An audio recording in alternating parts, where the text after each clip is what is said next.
Imagine a town full of families, laughter, and life. And then, in a single night, it was gone. No screams, no goodbyes, just silence. What happened here has been buried under decades of lies, whispers, and shadows. Tonight, we unearth the forgotten truth of a place history tried to erase. Welcome to the dark story of the town that vanished overnight. Imagine a quiet little town hidden deep in the American wilderness. A place called Hollow Creek. By the 1940s, it wasn't even on most maps. About 300 people lived there. Farmers, miners, and families who built their lives around the land. They had a church that rang its bells every Sunday, a school where children recited their lessons, and a general store where everyone gathered. It was a small, ordinary town. Ordinary. Until one night when everything changed. On the evening of October 12th, 1948, Hollow Creek looked alive with routine. Lanterns glowed in windows. Mothers tucked their children into bed. Men returned from the mines, covered in coal dust, laughing and coughing as they shared stories on porches. But as midnight approached, something eerie began to spread. Neighbors later described a strange hum in the air, almost mechanical, echoing through the valley. Some swore the animals sensed it first, dogs barking, horses restless, cattle breaking fences. People peeked out their windows and saw a pale, unnatural glow coming from the woods beyond the ridge.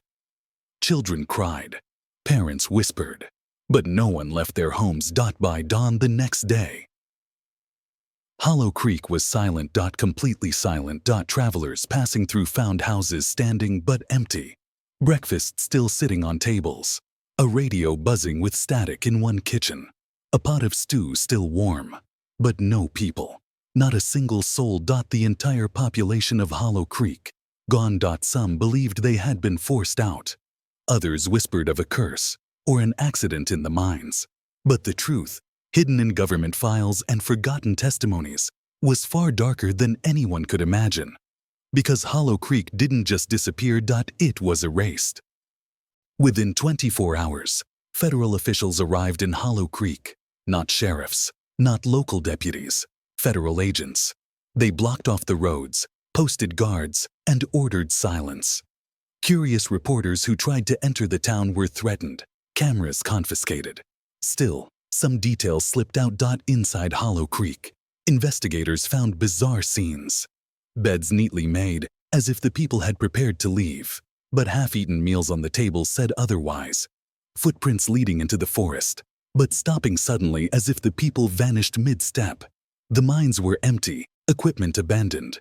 In the church, hymn books lay open, as if frozen in time. Most disturbing of all, in the center of town, carved into the dirt, was a massive symbol no one could explain.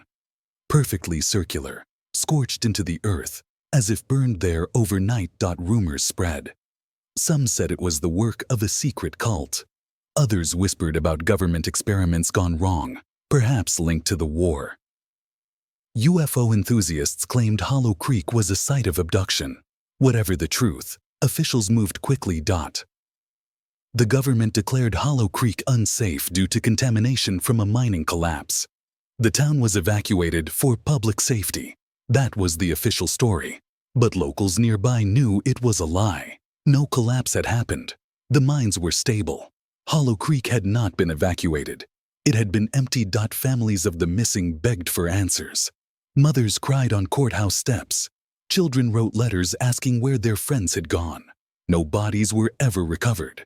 No graves. Just absence. And then, the strangest detail of all, a survivor. Or at least, someone who claimed to be. In 1951, 3 years after Hollow Creek vanished, a man stumbled into a hospital in West Virginia, dirty, delirious, half-starved. His name was Jonah Keller, a miner from Hollow Creek. Doctors dismissed him at first as insane.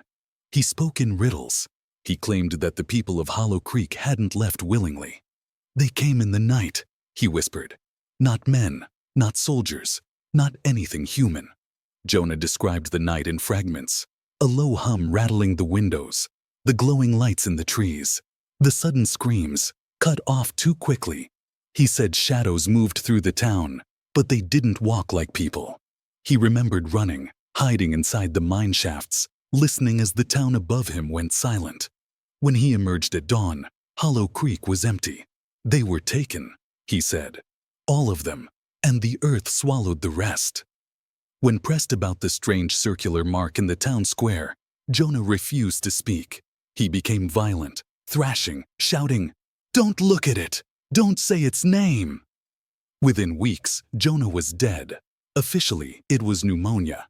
But nurses claimed they heard him screaming the night before, clawing at the walls, shouting, "They're here again!"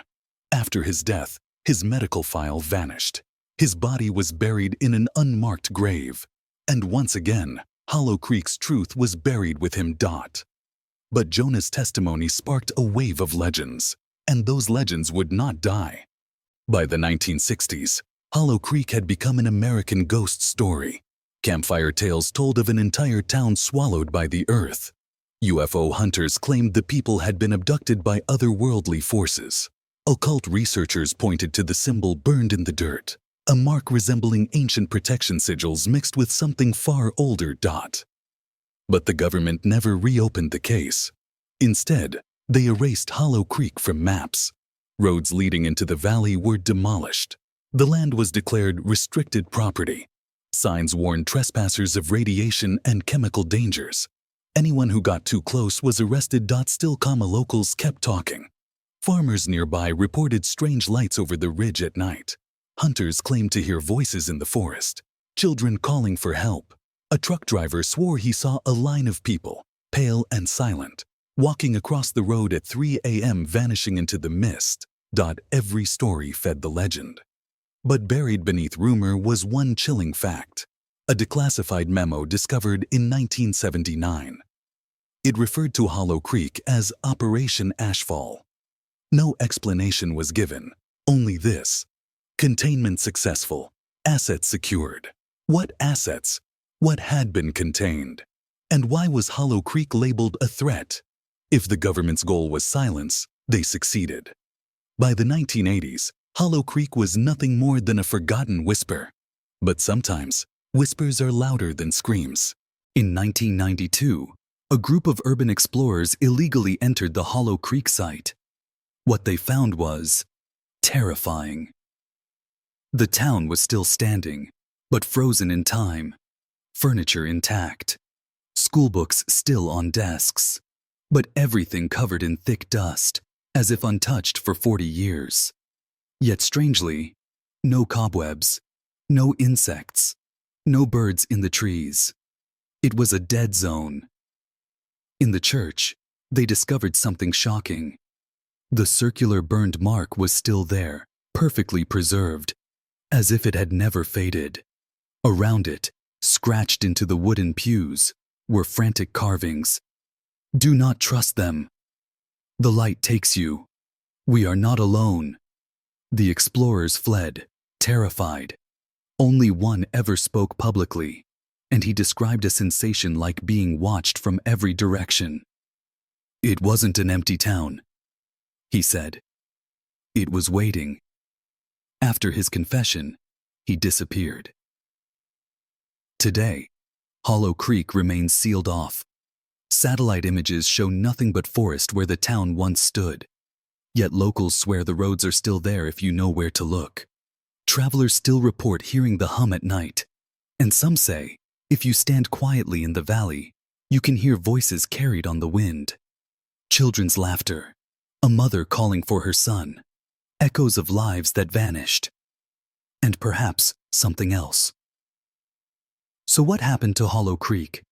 Was it government experiments, a supernatural force, or something not of this world? The truth may never be known. But maybe that's the most terrifying part.